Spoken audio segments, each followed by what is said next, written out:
The emergency beacon had been silent for 3 cycles when Lyra finally accepted the truth. No rescue was coming. Her survey vessel lay scattered across the forest floor of Theta 7, reduced to twisted metal and shattered dreams. But Lyra was human, and humans didn't surrender to circumstance. They adapted. A makeshift shelter stood against an enormous tree, its bark a deep purple that seemed to pulse with the planet's twin suns. Lyra had salvaged what she could: a portable heating unit, some ration packs, her grandfather's cast-iron skillet.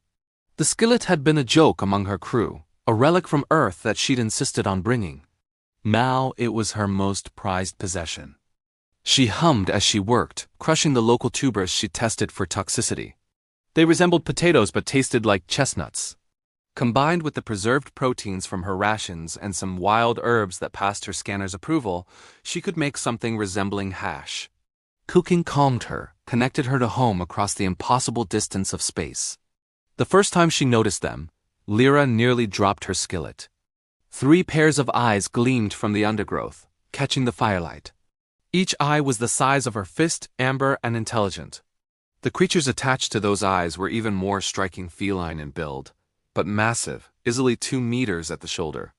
Their fur bore geometric patterns that shifted colors with their breathing, and their teeth, visible even with mouths closed, were serrated blades designed for rending flesh. Apex predators. Every instinct screamed at her to run. But Lyra was a xenobiologist before she was anything else, and she noticed something curious. The largest of the 3, likely the mother, had positioned herself between Lyra and the 2 smaller ones. Cubs. And they weren't stalking. They were sitting, watching. "Well," Lyra said aloud, her voice steady despite her hammering heart. "Dinner and a show, I suppose." She continued cooking, making deliberate movements, non-threatening. The aroma of caramelizing tubers and browning protein filled the clearing. One of the cubs, the smaller one with a distinctive white mark across its snout, inched forward, nose twitching. Tech.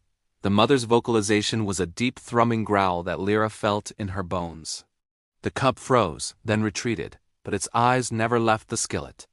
This became their ritual. Every evening, as Lyra prepared her meal, the predator family would emerge from the forest and sit at the clearing's edge. The mother, whom Lyra named Tech after the sound she made, maintained strict discipline. The cubs were never allowed closer than 10 meters. But they watched. Oh, how they watched. Lyra began narrating her cooking process, partly for her own sanity, partly because she suspected Tech understood more than a wild creature should. "The key," she explained on the 5th evening, searing strips of something resembling meat from a creature she'd trapped, "is patience. Too hot, and you burn the outside while the inside stays raw. Too cold, and you lose all those beautiful complex flavors from the Maillard reaction." She flipped the strips expertly. "Chemistry, Tech. It's all chemistry." Tech's ear analogs swiveled forward. The cubs mimicked her posture. On the 10th evening, disaster struck. Lyra had ventured further than usual, seeking a fruit she'd spotted from a cliff edge. The tree she climbed proved unstable, and she fell hard, twisting her ankle severely. By the time she limped back to camp, night had fallen, and her solar batteries were drained. No fire. No cooking.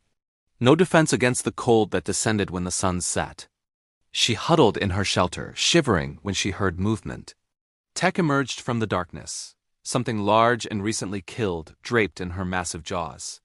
The predator approached within 5 meters closer than ever before and deposited the carcass near Lyra's cold fire pit. Then she retreated, sat, and waited. You brought me dinner?" Lyra's voice cracked with emotion. Tech blinked slowly, deliberately. With shaking hands and her emergency lighter, Lyra started a fire. The ankle screamed protest, but she worked through the pain, processing the meat cleaner than any kill she'd managed herself. As the first pieces began to sizzle, both cubs crept forward, emboldened by their mother's offering. Lyra made a decision that would have horrified any safety protocol officer. She prepared 3 portions. 2 she placed on flat stones and pushed toward the cubs, kept warm but not hot enough to burn curious mouths. The 3rd she offered to Tech herself. The mother predator examined the cooked meat with her massive snout, sniffing deeply. The cubs watched their mother, waiting for permission.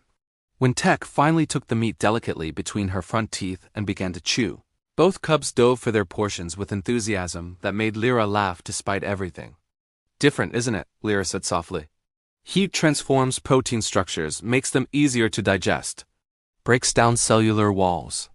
It's why humans conquered their world, some say. Fire, cooking, taking raw nature and making it more. Tech finished her portion and made a sound. Lyra had never heard before a low, resonant purr that vibrated through the ground. The smaller cub, the one Lyra now called Little Tech, approached with none of her mother's caution. She sat directly beside Lyra, eyes fixed on the skillet with such intensity that the human couldn't help but smile. Want to learn? Lyra asked, adjusting the meat's position.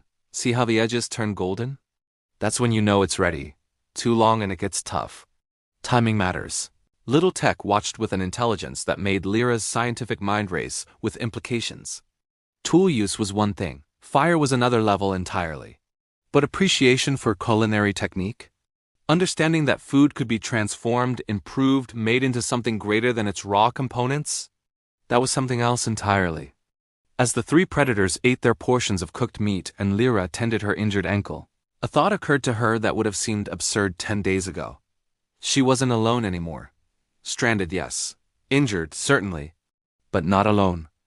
Tech rumbled her satisfaction, cubs pressed against her flanks, and Lyra realized something profound.